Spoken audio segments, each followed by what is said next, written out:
Welcome to the channel. Now, if you're new, do subscribe. There will be cake. Press the bell icon and we'll tell you when we've got more clips coming up. And if any of the tips and tricks we give you along the way are useful, you can always buy me a coffee, or better still, join my club. The links to coffee buying and club membership are in the blurb to all my clips. Right, we're going to interview, well, not really interview, I've got a conversation today with worldwide best-selling author Melanie Hudson, or sometimes known as Jo Silver. And I hope you enjoy it. We are a channel where we talk about gardening, floristry, small businesses, lifestyle businesses, creativity, getting things done, and writing. So today is a writing clip, and I hope you'll really enjoy this chat with Mel. Hello and welcome back to the channel. Now, those of you who know me well will know that I secretly want to spend all my time writing, and I struggle to have time to do it. But my friend Mel Hudson is visiting on her way back to Cornwall. Heaven. And is a very successful writer. So I thought we'd have 10 minutes asking about the writing process. You're very welcome, Mel. Oh, I'm more than happy to be here, as ever, in paradise. Oh, you're fun. I love the fact that you write under, so I've got lots of questions I want to ask, so forgive me everybody, I'm just going to ask the questions I want. I love the fact that you write under two names. Mm-hmm. Can you talk to us about that and your writing story? Well, I suppose because a name is a brand, first and foremost, so it's kind of irrelevant. It doesn't have to be your name. And the name in many ways suits the brand, which we were talking about, you know, different names match, and you're thinking about that when you're even characterising. So I'm two names. Started out when I first started writing, I chose my maiden name because it was quite well, that's my name. So that's Mel Hudson. That's Melanie Hudson, yeah. So and I was never. It's interesting because I was never that bothered about that name. I used to, because people called me Melly, which I didn't like, you know, but nevertheless, I thought, no, that's my name, that's what I'm going to be when I started out. So I started out, after a long career in the armed forces, I'd always wanted to write, and when my son was little, I had time finally to give it a go. And I wrote a book while we were living abroad, and that book got into the final of a TV competition. And even though I didn't win, it gave me the confidence to think, actually, this is something I could do, and I've enjoyed doing. So knowing absolutely not, I didn't know anyone in publishing, I didn't know anybody who had ever written a book, so I just didn't know. I'd never heard of, for example, how to get an agent. I'd never heard of the Writers and Artists Yearbook. I absolutely knew nothing. Yeah. But so I went, it was sort of, the internet wasn't as it is now, even in 2010, which we're talking about that time period. But nevertheless, I found an independent publisher. I said, oh, I went on this competition, I did really well, this is my book, would you have it? And they took it straight away. This is the thing with people who aren't in the industry, who are very talented, who are starting to write. We don't know anything. We don't know the secrets, and there are so many secrets, and there are so many ways. You know, it's a game in a way. It's a hidden code that you have to work out. That you have to work out, and either you know straight off, or you make umpteen mistakes. Well, are they mistakes? They're not mistakes. It's the learning curve. It's a learning curve. Some people who are in that environment or know people in that environment can go straight route A, or not, depending on whether they're taken on. I was not that person, so I kind of went, and the reason I'm saying it perhaps a mistake is that book went on to win an award, but I earned very little from it because I went with an independent publisher and my rights were poor. Yes. They didn't have a big promotional budget and it didn't sell very well, and so on. So lovely book, well-loved book, very low income, not worth it. So what's the book called? In case The Wedding Cake Tree. The Wedding Cake Tree. Yeah. Oh, nice. It's a lovely little book. Yeah. And so I started with sort of, I think you could call that book club women's fiction. Jojo Moyes type thing. And so I did that, and my son was little, and we came back to live in the UK, and I had other part-time jobs, and I thought, well, I'd like to carry on this writing malarkey. And so I wrote another book, but I thought, well, if I'm going to put all this effort into writing fiction, I need to earn some money. You know, I'm not, even though I'm enjoying doing this, I'm not doing another job because I'm writing, and therefore I need to earn money. I have to say, I think it's very I have an author who's actually admitting they need to earn a living. Isn't that very nice? Because I think there's a whole thing where you read books about writing and you talk to people about writing, and they say, don't do it for the money. Do it because you love it. And you're like, you know, I can do it because I love it, but actually I have to eat, and my children need shoes, and I can't pay the electricity bill. Yeah. So fantastic that you admit, you know, I've got to make some money. So then what happened? So then, so this first book had been out, and then that book, even though I'd not earned anything really from it, won Contemporary Romantic Novel of the Year, which was quite a big deal. So, but what that meant was that I started to meet other authors and become more aware of the industry as a whole, and about how you, and the Writers and Artists Yearbook, which is a book that comes out every year with all the agents and how you get published and what to do and so on. So what I did then is I started thinking about getting an agent, but I still didn't. I don't know why I didn't at that point. I still didn't try to get an agent. But someone told me at the awards ceremony, someone who wrote for a division of HarperCollins, who I'd known previously, said to me, why don't you email this particular division of HarperCollins with your next novel and see if they'll take you on, which is what I did, and they took me on.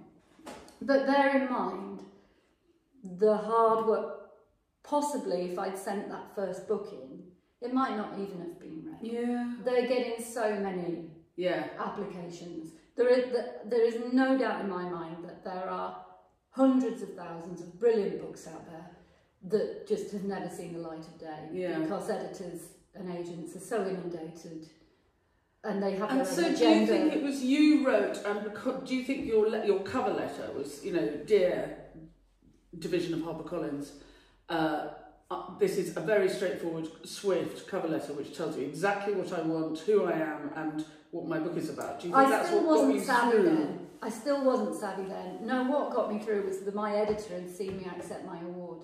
Oh, okay, fair enough. She was there. She was there. So when she saw this email with my name, she thought, oh, okay. She thought, right, this is the woman who won Contemporary Romantic Novel of the Year. Why would I not have her? Yeah. And so winning that award was my shoe-in to HarperCollins. So in many ways, I can turn around and say, well, I shouldn't have, that first book that was a lovely book that earned me no money because I was with an independent publisher. And I'm not dissing independent publishing in any shape, way or form. And people do earn good money. It's more that once, if I hadn't have done that, I wouldn't have.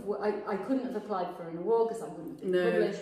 And it was a stepping stone. Yeah. And for ordinary people, most of the time, it is so rare to write that book, send it to an agent as a debut novelist. The agent picks it up, and then you get the big deal. Yeah. And often, I think, or often might be too often, it's too generalisation, but I think the people that do get that, they have connections in the industry.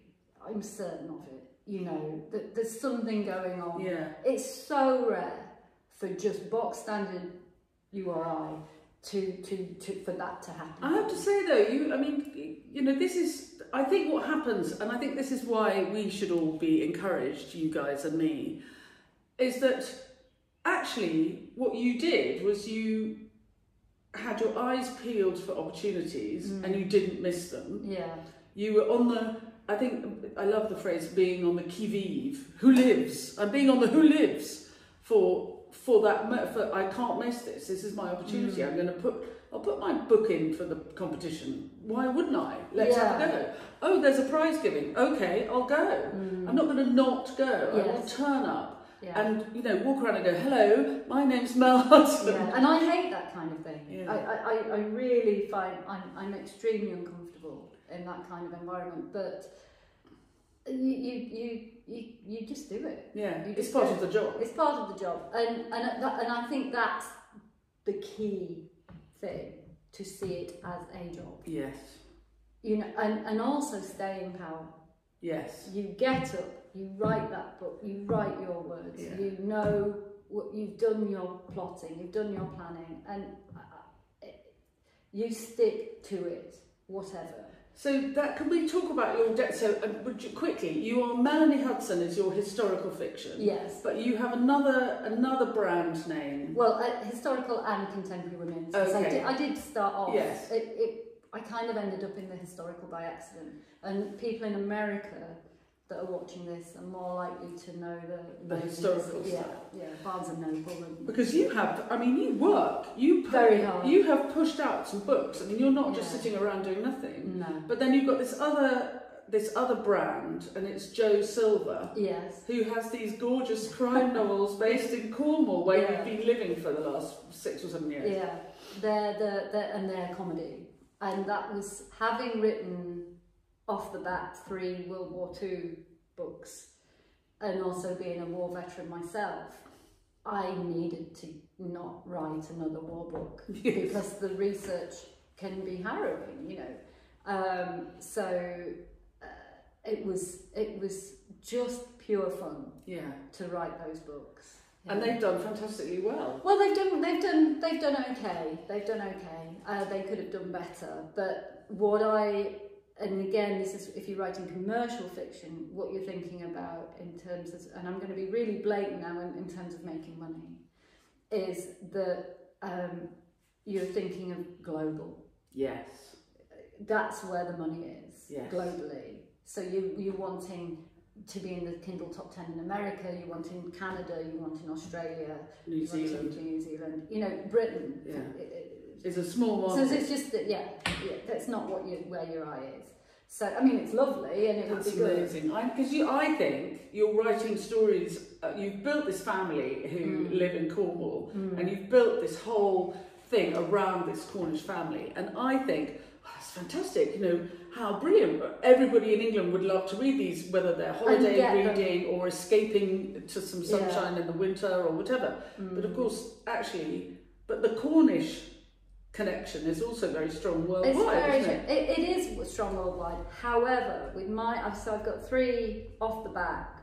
It's a comedy crime series with this one particular quirky family, very quirky family, quite dysfunctional, really brutally honest. I love them. They're real people to me. Yeah, here they are. Yes, exactly. They could walk in right now and I'd be, I really wanted to meet you. I think I love you to bits. You know, that's how real they are to me. But they're Cornish, but they're also the Northerner in me. So, and there are similarities with the two ways of life. Because you're from you're Yorkshire. I'm Yorkshire, yeah. So I was quite very proud of this world that I've created, and you know, it sounds conceited, but I make myself laugh when I write them, and you know, you can't say fairer than that, can you? And I've had lots and lots of emails saying, I just laughed out loud. Would never have guessed. Why didn't I guess it? Why didn't I? It was so obvious. Why didn't I guess it? But only from British people. And I think that British snarky, sarky, cruel humour that which we love. It's brutal sometimes. doesn't necessarily translate. No. Well, Americans, read the Joe Silver books and tell us what you think. Yes, yeah. because it's. I think that what I was telling you earlier, that there's one review on Amazon for my first one that said, I just devoured them, can't wait for the next one to come out. I am American, but I can guarantee you that this British humour won't necessarily translate well, and that's a shame. And that's one of the reviews. And she did nail it. Well, we'll see, because a lot of you are American, so have a look at the Joe Silver books and see what you think. Now, for those of you who know me, you know that I'm desperately sort of trying to work out a way that I can neither the flower farming nor the writing will be the side hustle. I want equal. I would like to be I'm a flower farmer. This is my job. Here I am in my new studio. Happy days. But I need to allow myself to make time to write and take it seriously and get published. And so that's a lot of it is about how much time you spend and what your process is. So please, Mel, would you tell us what your writer's day is like? My writer's day. Well, for anybody who's thinking of becoming a writer and writing their own book, first of all, before I go into the writer's day, be prepared to start feeling like you're on the edge of reason, because something happens in the brain that it might not be the case for other writers. I know it probably is for you, that you don't really leave it. Yeah. So when you're talking about the writing day, you might be, I do have a very structured day, and I think that's the only way to be productive as a writer, and to have a routine. But when I'm not writing, those characters haven't left me. And on a more, and it is a kind of madness. And on a serious note to that, I don't think it's a healthy lifestyle, because you're sat a lot. Yes. You're sat a lot. And also in terms of your relationships with your family, you're having a conversation, but it's almost like you've early onset dementia. Because, and I don't mean that to be rude to anybody with dementia, but I'm not listening half the time. No. And my husband will know that. And you know, it's an odd way to live. It's that thing where you can't tell somebody else, because you've got this imaginary world going on. It's madness. You're building it. So it's not just an imaginary world. It's not an imaginary world that anybody else can. It's not like television where you can sit down and watch it together and then they'll understand what you're talking about. Yeah. Because you haven't finished it. No. It's still here. So you can't talk about it with your family, because without giving them a pile of scruffy notes or, you know, half-written manuscript, which they're not going to read at this stage. No. And it is a kind of madness as well, because you know that the writing magic will most likely happen at the most inopportune time. So you'll suddenly think of something that will just bring everything together so well, or something that you could, at an odd time. Yes. And then you have to go, hang on a second, my husband is used to getting WhatsApp messages that mean nothing, but because I just need... You've got to write it down. And if I put it on a note in my phone, you know, the notes thing, I never think to look back. I've got so many book notes that I've never gone to look back at. So, and you would think that I would have a notepad and pen with me. I used to, but actually, you've always got your phone. Yeah. And you just do that, and that's straightforward. But in terms of the writing day, so I'll, when I'm in Cornwall, because I live in a rented house in Cornwall and I also have my own home in Scotland, but my son goes to sixth form in Cornwall and my husband works there as well, so that's where the main life is. And I'll get up in the morning, no shower, no hair, no makeup, no nothing. That's just not how I am. And take my son to the train station for sort of 7:20 in the morning. And then either I'll go home or I'll go to Costa Coffee. And the beauty of, unfortunately, of big business coffee houses is you can sit there all day on £2.50. Well, it's more like £3 now for a latte. And nobody bats an eye. You're not. They don't. That's what they're set up for. They don't care. Yeah. I would never do that in a normal coffee shop because you're taking up a table, and also who wants to hear tick, tick, tick, tick, tick, tick, tick. But a big chain is... Big chain, Very happy noisy. with that. And also I don't want to... all this of finding a lovely environment in which to write, it's irrelevant. You're in your own world. Yes. What the view out the window is, what? No, I'd rather be in a... I think Stephen King, was it on writing, or one of them put, the best place to write would be a padded cell. And nothing, just nothing. So I'll put some... I will get annoyed if people are... I mean, how dare they be in a coffee shop? You know, Talking to each other. I mean, the audacity of it. So I'll put little earpods in with instrumental music that's almost elevator music. Yeah. And the same music over and over. I'm not listening to it. It's just blocking out everything else. And I'll do 3 hours. That's fine. Just sit there for 3 hours. Just sit there for 3 hours. And the word count is irrelevant to me. Yeah. Because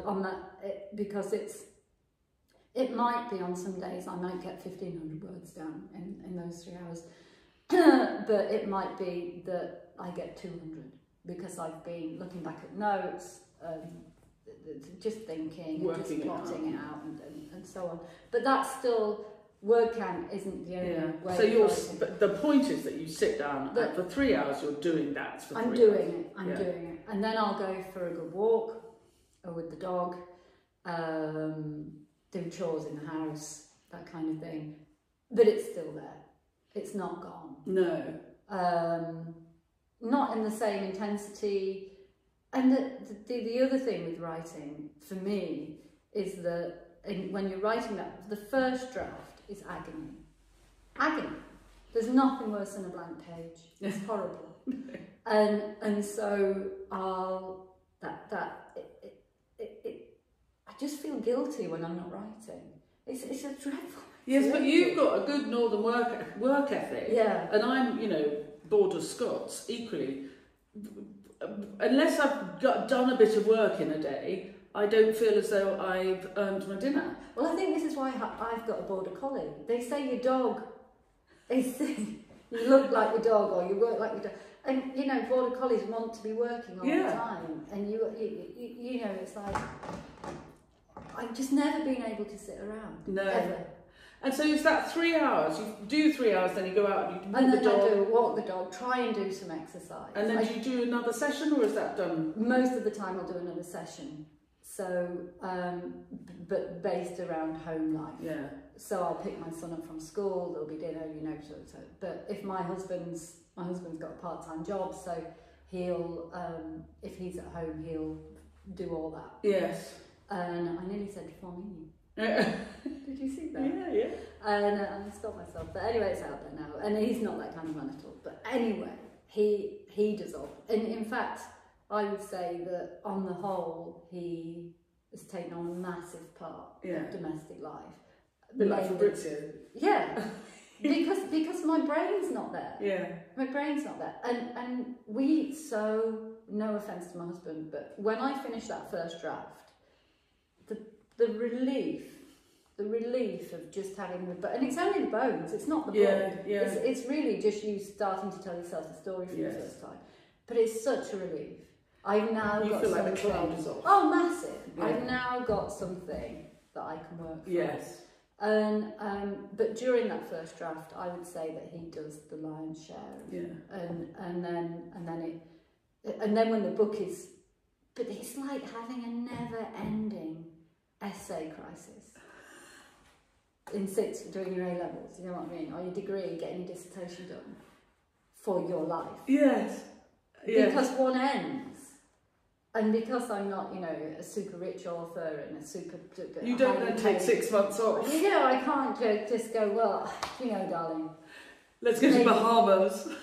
Maybe next year I'll feel ready for my next one. I've got a few things probably. No, it's like... Right. But also you think about it, even if an author publishes every 2 years, that is a relentless amount of work. It is. Because there's research, there's draft 2, there's probably draft 3. Oh, yeah. But meanwhile, then that gets handed into the publishers and they start doing their thing. Meanwhile, you then start on research for the next one, which won't be coming up for another 3 years. You have to think in time scales of, I mean, you're practically thinking in a 10-year process, and you're sort of committing to this 10-year process, and yet there's no guarantee that any of this is going to bring you any money in.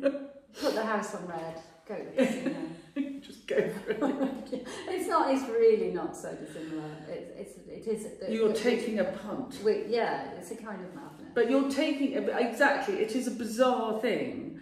But I think because I've been a flower farmer, and I think there are similarities in that, I remember saying to a girlfriend when my daughter was a babe in arms, sitting on my knee, we used to go, you know, when your children are really tiny and you go for tea with people because you're just filling time because they're too small to go to nursery. And I remember sitting having tea with my friend Michelle, and she had a little Evie and I had my little thing sitting on my knee, and I said, I'm going to start a flower farm. And she reached for the custard creams and said, yeah, right. And because it was such it was like an amorphous, what do you mean you're going to start a flower farm? It's sort of random.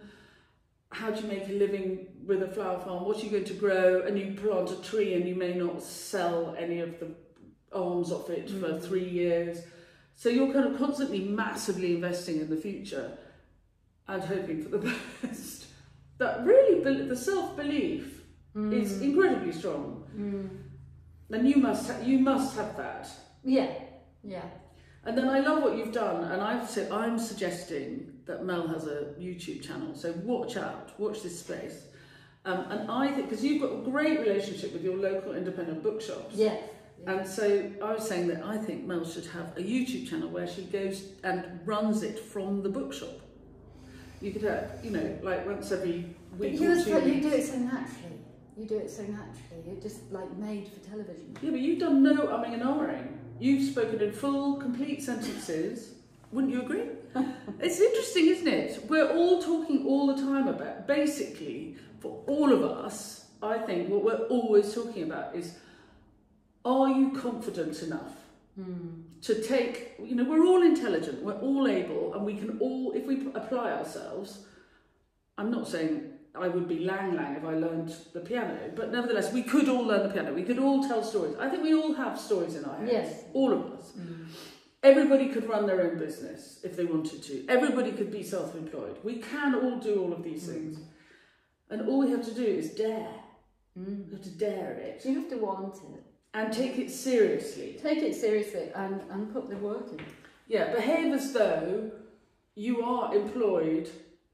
Maybe that's what, we have to behave as though we're employed and we have a contract that says you have to turn up at your coffee shop every morning and you have to sit there for 3 hours. That's your contract. And of course the contract is actually with yourself. And you're not necessarily paid. But if we were... You have to drop imposter syndrome as well. The imposter syndrome has got to be a big thing. It is massive. And I think early on writing, and you always think that other authors don't have it, but the massive, you know, the authors that sell millions of copies, that's the minute amount of all the authors in the world. Yes. And it's not that it's just, if you are going to start writing, to sort of tell yourself that massive income does not equate with being a legitimate author. I mean, they are, but you can still be a legitimate author without being super financially successful. Yes. Because, and I think that the biggest thing to remember when writing is that somebody has picked up this book or opened it on Kindle or their phone or whatever. People don't have a lot of time. So when they're doing that, that's time that they're stepping out, that they're dedicating to something that you have created to be entertained, Now, whether that's commercial fiction, literary fiction, whatever, a poem, a non-fiction book, whatever it is, one of your flower farm book that I devour, it's time out, it's special time to that, it's personal time. So to remember throughout the writing process that this book is to entertain and to interest and to intrigue and to page turn. Yes. And if you're at the more of the literary end, to make people maybe, and you don't even have to be at the literary end to have that. I saw a meme the other day, and it was a painting of a woman who was reading a book, but the painting image is that she's put the book down and she's just looking up, thinking, and what's obvious is she's just read something that's resonated with her, not necessarily in a deeply emotional way, but it's made her, we've all had that moment, we've been reading something, and you just put the book, you just rest it on your knee, and you just look away, and you think about that something in your life.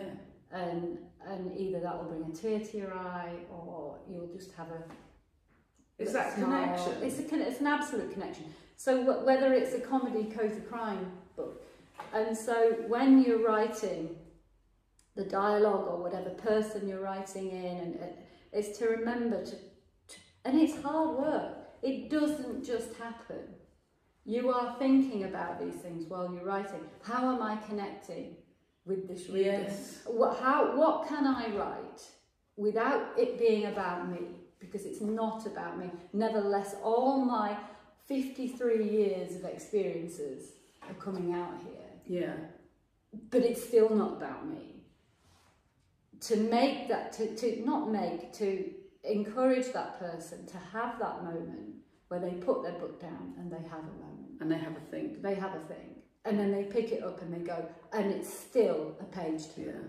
That's the great gift. I think that's the great gift. But it takes work and effort, and it takes writing that first draft that you know will be just the bones, and then going back and saying, right, how can I, and that's why, you know, contemporary fiction that's at the commercial scale can still have those moments. Yeah, absolutely. You know, it doesn't, potentially more so because you're not having to wade through amazingly prose with great imagery. Yeah, or the cleverness. You're not wading through the clever.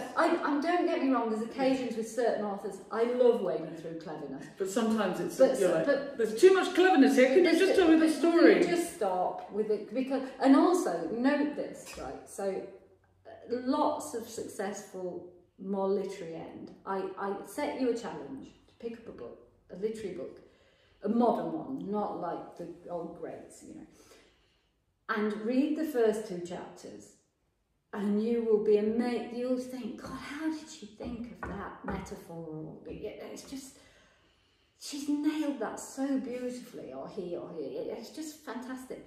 But as that book progresses, the dialogue gets more in, and you know, there's more dialogue than prose, and the imagery starts to peter out, and it's classic. It's just, I mean, my absolutely favourite authors are the women authors of the 1920s, that era.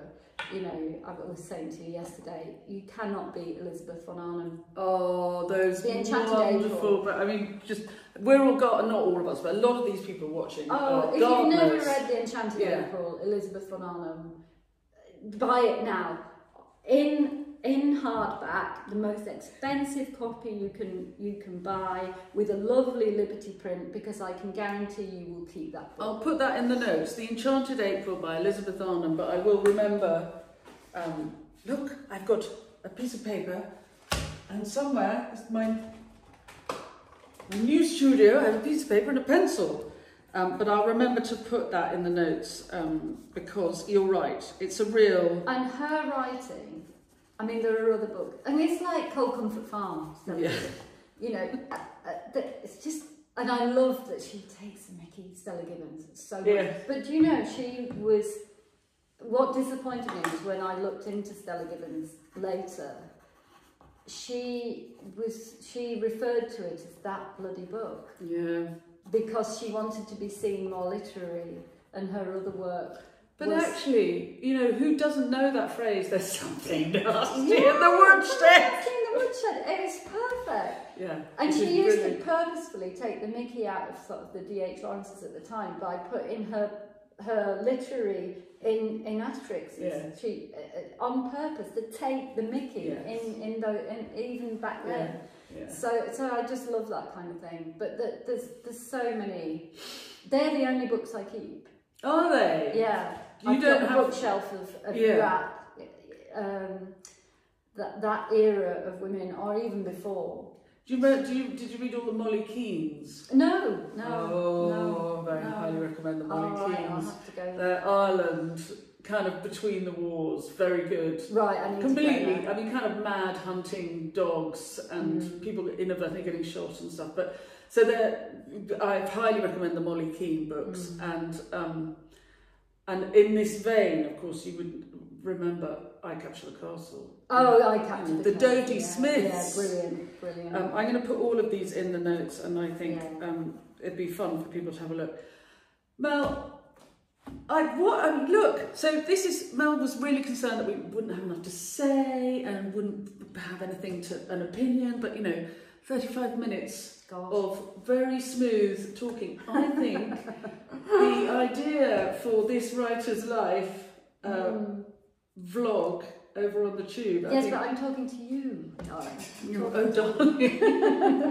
Well, I have to say thank you very, very much. Look, that's all in one take. We haven't, and I'm not editing it because I think that's clear as day. But thank you very, very much. And I hope you won't be the only writer. We'll get some more writers onto the blog. But what a compliment that you've come to stay, and it's really, really nice to see you. Great time. And good luck. I secretly know that there is a fabulous new book, but we're not going to talk about it. There's a really amazing new book different angle, different. Because you've got to develop. Yeah. Don't stay the same. No, exactly. Anyway, more of that in time to come. Thank you very much for coming along. Thank you very much, Mel. Welcome. See you very soon. This is where it won't turn off. I'm going to turn it off like this.